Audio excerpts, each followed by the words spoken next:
మనకి Chiranjeevi movies previous మూవీస్లో comedy అన్నీ మిస్ అయ్యాము. ఈ సినిమాలో అన్ని యాక్షన్ ఏంటి, ఆయన వయసు ఏంటండి 70 అంటే ఎవరు నమ్మరు.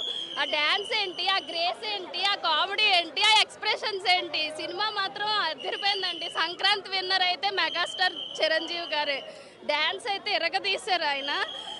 వెంకీ చిరు ఆ కాంబోలో వచ్చిన సీన్స్ అన్నీ కూడా చాలా సినిమాకి హైలైట్. ఒక ఫ్యామిలీ ఎంటర్టైనర్ అనమాట. కానీ చిరంజీవి గారు ఈ వయసులో కూడా ఫైట్స్ కానివ్వండి, అదే అసలు ఎలా అనిపించింది? చాలా బాగుందండి. ఇప్పుడు చాలా మంది కొంతమంది అందరూ డూప్స్ పెట్టి చేసేస్తున్నారు, కానీ ఈ వయసులో కూడా ఆయన ఇంత డెడికేషన్తో ఒక మూవీ ఇలా చేశారంటే ఆయన చాలా గ్రేట్ అండి. మూవీ అయితే చాలా బాగుంది. మూవీలో నయనతార గారిని ఏడిపించే సీన్స్ అన్నీ చాలా బాగున్నాయి. ఒక హస్బెండ్ వైఫ్కి బాగా కనెక్ట్ అవుతాయి ఆ సీన్స్ అన్నీ కూడా. సినిమా అయితే చాలా చాలా బాగుంది.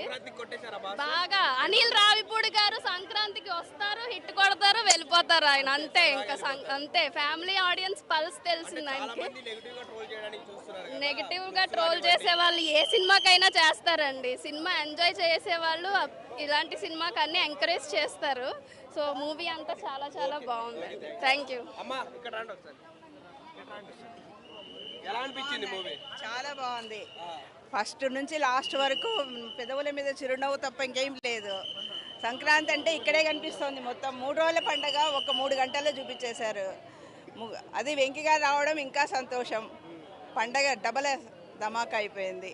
డాన్సులు కానీ పాటలు కానీ అన్నీ, ఆ డాన్సులు, ఆ వైబ్ అసలు ఆయనలో చెక్కు చదువు. చిరంజీవిగానే ఉన్నారు. వెంకటేష్ గారే ఉన్నారు. చాలా బాగున్నారండి. ఆమె చాలా ఎలగెన్స్గా, చాలా డిగ్నిఫైడ్గా, చాలా అందంగా ఉంది. కరెక్ట్గా బాగా సూట్ అయిపోయింది చిరంజీవి గారికి. ఖచ్చితంగా అండి హిట్ అండి, ఫుల్ హిట్ అండి. Full entertainment. సంక్రాంతి అంటే ఇక్కడే కనిపించింది. 3 రోజుల పండుగ ఇక్కడే కనిపించింది. చాలా ఎంటర్టైన్మెంట్ అండి. Excellent picture.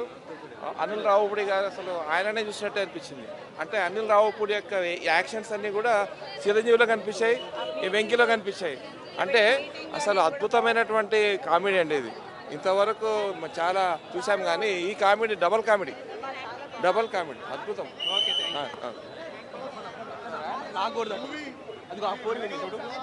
ఆయన పోతున్నాడు, ఆయన పిలుస్తున్నాడు.